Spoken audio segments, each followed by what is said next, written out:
Hello guys, welcome back to my another mini blog. তো সেদিন ওয়েদারটা একদমই ভালো ছিল না, বৃষ্টি পড়ছিল খুব জোরে সকাল থেকেই। আর আমার মা বানিয়েছিল ইলিশ মাছ। তো দুপুরের লাঞ্চটা ভালোই হয়েছিল। দুপুরে লাঞ্চ করার পরে আমি গেছিলাম এই ম্যাওপুষিগুলোকে খেতে দিতে। আমি একজনকে মিনি বলে ডাকি, ওই যেটা হোয়াইট আর ব্ল্যাকের মধ্যে ওটাকে আমি মিনি বলে ডাকি। আর এটা হচ্ছে মিনির মা, আর এটা ওর ছোট ভাই। ওকে আমি নাম দিইনি এখনও, ভাববো কী নাম দেবো। যাই হোক, এখানে ওদের খাবারটা দিতে গেছি আর ও তো মন দিয়ে আদর করছিল ওর ছেলে মেয়েকে। তো এখানে আচানক খাবারটা দেখে ও ভয় পেয়ে গেছিলো। আর আমি একদমই চুপি চুপি গেছিলাম, ওই জন্য বুঝতে পারিনি আর একটু ভয় পেয়ে গেছে। মিনির মায়ের সাথে আমার আগে থেকেই বন্ধুত্ব ছিল। মিনি আর মিনির বোনের সাথে নতুন বন্ধুত্ব হয়েছে। এখানে তোমরা ভাবতেই পারো যে আমি কেন হাসছি। তো আমি হাসছি তার কারণ হচ্ছে পুচকুটাকে না আমি বুঝতে পারি না এখনও যে ওটা ভাই না বোন। যেটাকে আমি মিনি বলে ডাকি ও একটু বড় হয়ে গেছে, তো বোঝা যায় যে ও ছেলে বেড়াল। আর ছোটোটাকে আমি এখনও বুঝে উঠতে পারিনি।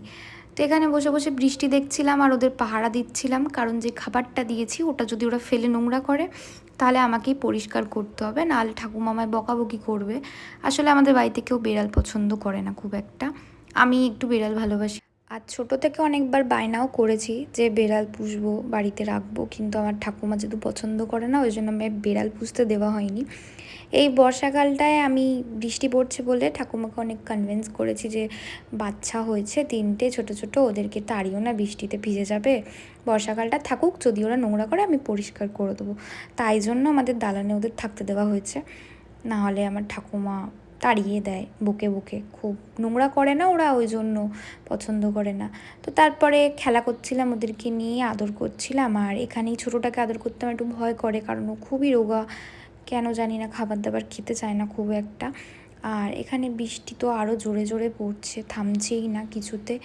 তারপর ওদের সাথে কিছুক্ষণ টাইম স্পেন্ড করার পরে আমি আবার বিকেলে বেরিয়েছিলাম বাবার সাথে একটু চা খেতে। তখনই ছোটো বন্ধুগুলোর সাথে দেখা হলো, তো ওদের একটু বিস্কিট খাওয়াচ্ছিলাম, একটু ইডলি খেয়েছিলাম। আর তারপরে গেছিলাম পাখির দোকানে পাখির খাবার আনতে।